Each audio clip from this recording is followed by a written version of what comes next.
Hello সবাইকে, চলে এসেছি আমার বার্থডের ব্লগ নিয়ে। তো এখন বাজে হচ্ছে রাত 12টা। আর প্রত্যেক বাড়ি তো আমার শ্বশুরবাড়িতে রাত 12টার সময় কেক কাটা হয়, এবারেও কাটা হয়েছিল। আর দেখো, সবচেয়ে বেশি এক্সাইটেড যে থাকে সে হচ্ছে লুসি। ওর এক্সাইটমেন্টের একটা আলাদাই লেভেল থাকে। তো কী কী গিফট পেয়েছি বার্থডেতে আর পুরো বার্থডেটা কীভাবে কাটালাম তোমাদের আমি ব্লগে শেয়ার করব। দুটো পার্টে শেয়ার করবো, এটা হচ্ছে ফার্স্ট পার্ট, আর সেকেন্ড পার্টে শেয়ার করবো, নাহলে অনেকটা লেন্দি হয়ে যাবে।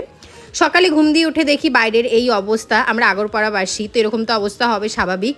তো যাই হোক, মন ফোন খারাপ না করে মুখে সিট মাস্ক লাগিয়ে নিলাম, কারণ মায়ের কাছে আজকে যাব, আর সেটাতে কেউ আমাকে আটকাতে পারবে না। অনেক বছর হয়ে গেছে, প্রায় 2 বছর হয়ে গেছে আমি এই বার্থডের দিন মায়ের কাছে যাই না।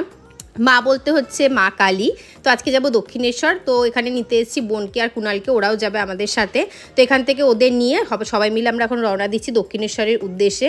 জন্মদিনের দিন দক্ষিণেশ্বরের মায়ের কাছে গেলে কিন্তু মনে একটা আলাদাই শান্তি থাকে। এই জামাটা যেটা দেখতে পাচ্ছ, এটা আমাকে আমার শাশুড়ি মা মানে মামুনি দিয়েছে। তো বার্থডেতে নতুন জামা পরেই নিলাম। তারপর সাজুগুজু করে যাচ্ছি। দেখো রাস্তাঘাটের কি অবস্থা, বাট দেখো মা যদি টানে আর মা যদি ডাকে, কিছুই আমাদের আটকাতে পারে না। এত সকাল দিয়ে মুষলধারা বৃষ্টি পড়ছিল, ভেসে গেছে, কিন্তু আমাদের যাওয়ার সময় দেখো আকাশের অবস্থা সব কিছু কিন্তু ঠিক হয়ে গিয়েছে। আর দেখো এটা সাজুগুজু, সকালের সাজুগুজু, আবার বিকেলে অন্যরকম আছে। পুরো ব্লগটা দেখলেই বুঝতে পারবে। তো এখানে সবাই মিলে দেখো রওনা দিয়েছি। আমরা যাচ্ছিলাম দুপুরবেলায়, কারণ সকালবেলায় অভিজিতের কাজ থাকে, এই জন্য আমরা দুপুরবেলায় যাচ্ছি। আর দেখো আকাশটা কতটা ক্লিয়ার হয়ে গেছে, এটা দেখে মনটা বেশ আনন্দ লাগছিল। বার্থডের দিন কে চাইবে যে এরকম বাজে ওয়েদার থাকুক, বাট শ্রাবণ মাসে জন্মেছি, কিছু করার নেই। তো দেখো চলে এসছে এখানে মায়ের কাছে। আজকে রবিবার, কালকে সোমবার, তো যেহেতু শ্রাবণ মাস চলছে, একটা জল ভরার আলাদাই এখানে ভিড় ছিল। আর এখানে দেখো ওদের কত কিউট, ওদের আবার খেতে দিচ্ছিল সবাই, আর কুকুরটা দাঁড়িয়েছিল, ওকে কেউ কিছু দিচ্ছিল না। তারপর চলে এসেছি এখানে ডালা নিতে। তো ডালা এখানে নিলে একটা লাভ আছে, তোমরা এখানে ফোন জুতো টুতো সব কিছু রাখতে পারবে, আলাদাভাবে গিয়ে রাখতে হবে না। তো এই ডালাটা নিয়েছিলাম। তো আমরা মাখা সন্দেশ দিই, সবসময় মায়ের পুজো দিই।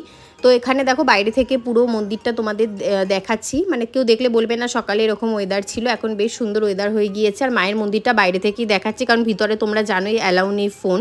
তো দেখো এখান থেকে কতটা সুন্দর লাগছে দক্ষিণেশ্বর মন্দিরটা। আর ভিতরে আমরা কিন্তু অনেকক্ষণ যে চাতাল হয় সেখানে বসেছিলাম, সবাই কথা বলছিলাম। ভিতরে মায়ের মন্দিরের ভিতরে বসার কিন্তু একটা আলাদাই শান্তি। যেতে ইচ্ছা করছিল না, বাট যেতে হবে, কারণ দুপুরবেলা আমরা কেউ কিছুই খাইনি। এখন যাব আমরা সোজা লাঞ্চ করতে। কালকে যেহেতু শ্রাবণ মাসের সোমবার, সবাই যাবে ব্যারাকপুরে বাবার মাথায় জল ঢালতে। আর এখানে দেখো পরপর রাস্তার একদিকে পুরো ভান্ডারা বসে গেছে, আর সব জায়গায় মহাদেবের গান চলছিল। কেউ দণ্ডি কাটতে কাটতে, কেউ হাঁটতে হাঁটতে যাচ্ছিল। আলাদাই একটা কিন্তু আগের দিন ভাইবস ছিল রাস্তায়, বেশ ভালো লাগছিল।